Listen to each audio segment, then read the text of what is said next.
backlash towards this campaign, the anger, and he figures, well, if I can't make money off of the Intellivision, maybe I can make money by saying, look, I'm the one who had integrity. I'm the one who turned around and finally called them out. I called them out on their BS. No, you've peddled so much, Smash. For a I'm not long giving you a time. pass. Someone asked me this earlier. They said, why is everybody giving Smash a pass? I'm not. I'm not giving him a pass. You've contributed to the atmosphere and the environment in which Intellivision has done these very scummy things. You have attacked people. You've called people haters and detractors, and you've tried to tear people down and ruin other people's reputations who were critical of this system that obviously was never ready to go at 10/10/2020. Okay, now maybe Smash might have some inside information from talking to Tommy or the other execs that he's willing to share and say, hey, this is the lies they told me, or these are the things that they promised that didn't happen, and I'll willingly accept that information.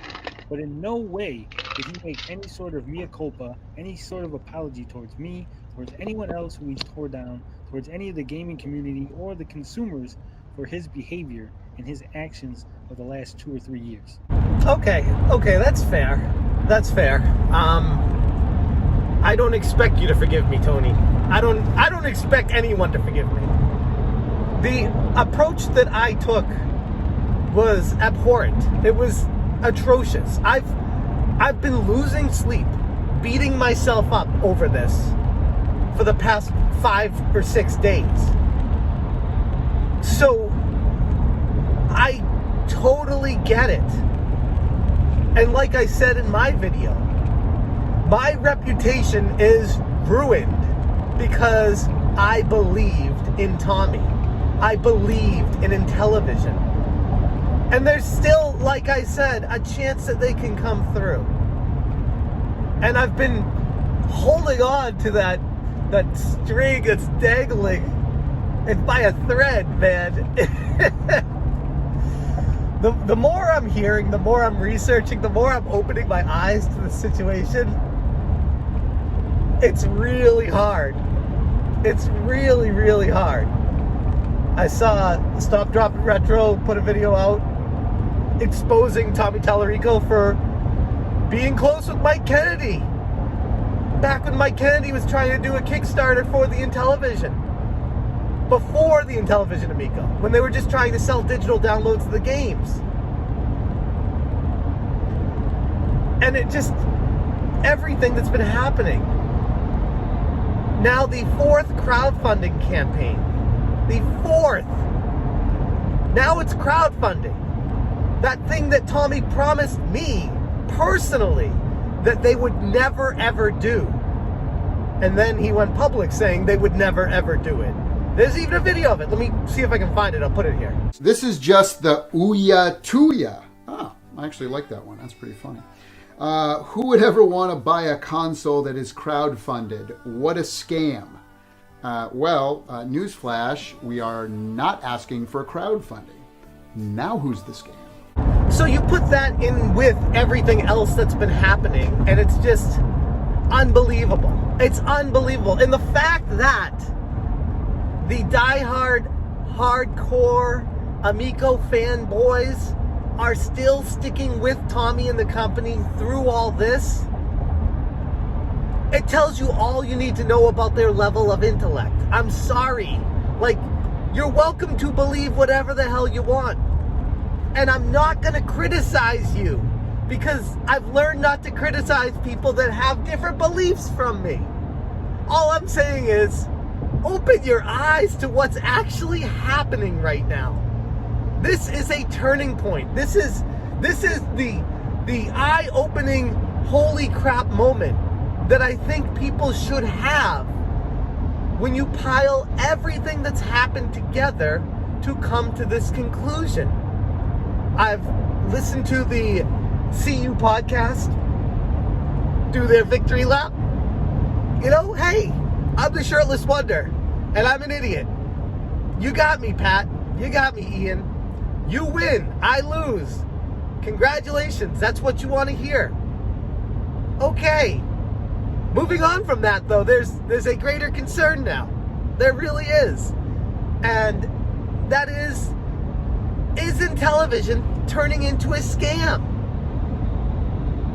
At what point does it go from a company that's trying its best to put out a product with hard work and good faith with their audience to swindling money from people any chance they can because the ship is burning to the ground or sinking to the bottom of the ocean? At what point do you recognize, all right, something just doesn't add up here?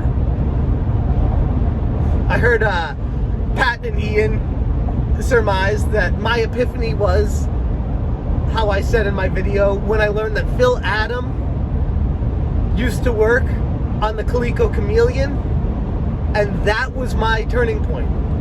And I'm sorry if you misunderstood me, but that was the cherry on top. That was Pat. It was everything else that was happening all coming to a head. And then I heard that and I'm just like, I'm out. I can't do this anymore. Every time I try to give this company credit, they go around and stab me in the back with some lie that they said one thing and then they end up doing another thing. I saw Nick Richard saying on which Kickstarter, I'm like losing track of which Kickstarters it was, the StartEngine, where he replied to someone, I believe, saying that they are pursuing alternative means of earning income to finance their company, up to and including putting their games on other consoles or in other places. The whole point of the Amico was exclusivity, that these games couldn't be played anywhere else, that they were made with the controller in mind. And when I played the games, I felt the controller added a good amount to it. But taking a step back, I'm like, no, these all could be played on other consoles or with a regular controller. There's really no huge need for that controller with the screen on it. There really isn't. I mean, outside of the handful of games that absolutely utilize it, which could be remanufactured to put something on screen or have prompts like that. Just like with the Wii U and how they ported games to the Switch, it's possible. I mean, it's possible. So it's frustrating to me that everything that I was told, don't want to make blanket statements here. A lot of the things that I was told turned out to be, in fact, the complete opposite. So when I hear Tommy and the team at Intellivision tell me one thing over and over and point at everyone else who's detracting from it and say, these guys are ruining our image, these guys are gonna destroy our company with their words because they don't know what's actually happening here. There's a push and a pull between emotions on how I'm supposed to feel with that. And to be quite honest, I've gotten to the point where I'm like, okay, take a step back, look at this for what it is, and listen to what people are saying. And give their hate some credit. And is there any value in what they're saying? And there is. And this is why I think, like I said in one of my previous videos, it's a huge lesson for not just me, but for everyone, for Tommy too, especially.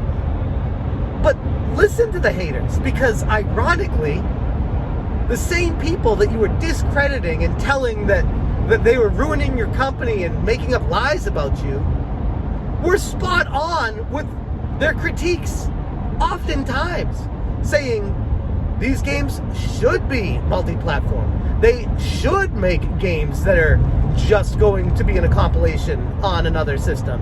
They should make money somewhere else before creating a gigantic expense, creating a platform from the ground up to try to disrupt the entire game industry. They should have listened to that kind of stuff, and they didn't. So now we get to the point here where I had somebody, I saw someone on Reddit that was like, Smash JT posted that comment and it's still up on the StartEngine campaign. And I saw Pat and Ian in the CU podcast say, yeah, Smash came to a epiphany, a realization less than 24 hours after posting that comment on StartEngine. I posted the comment on StartEngine because Tommy asked me to. And I thought, as a good friend, I'd be happy to defend the Amico and put my words in there and say, yeah, I feel like this is a good product. I'm excited to play it. And full disclosure, I am invested in this with $10,000. So you bet your ass I want this thing to succeed, because that's a good financial payday for me if this thing were to blow up.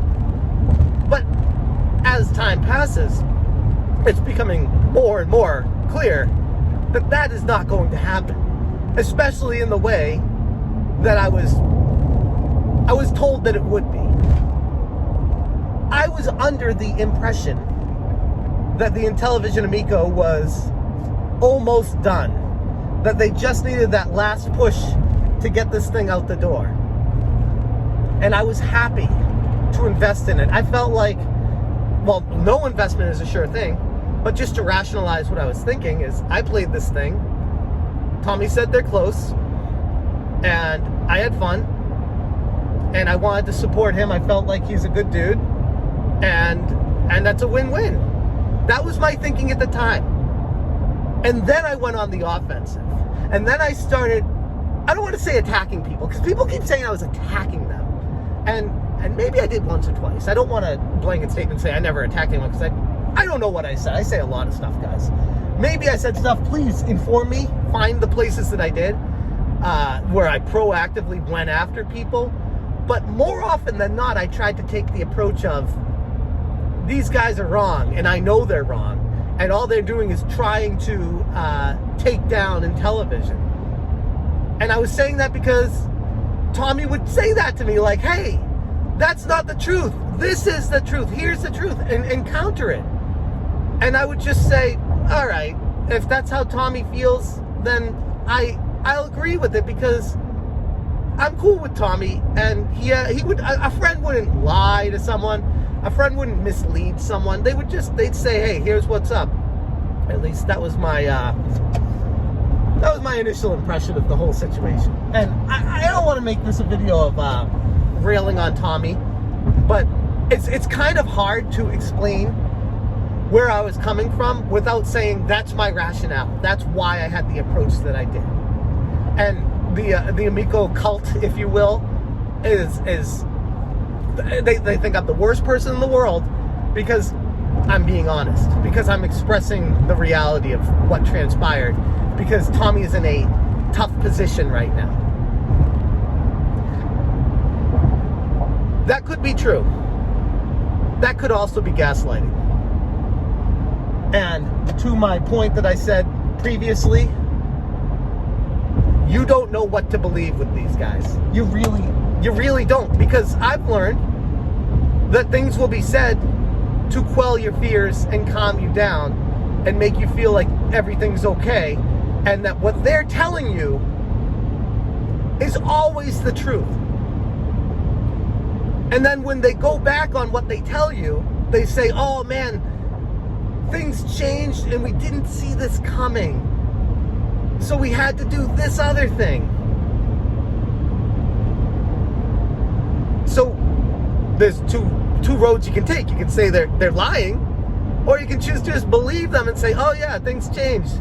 But at what point do you question the business acumen? They're either complete idiots or pathological liars. There's literally no in between. I'm sorry. Like, the more I dig into this, the more I'm just like, geez, this is brutal. This is absolutely brutal. I don't know. I feel like I can't win.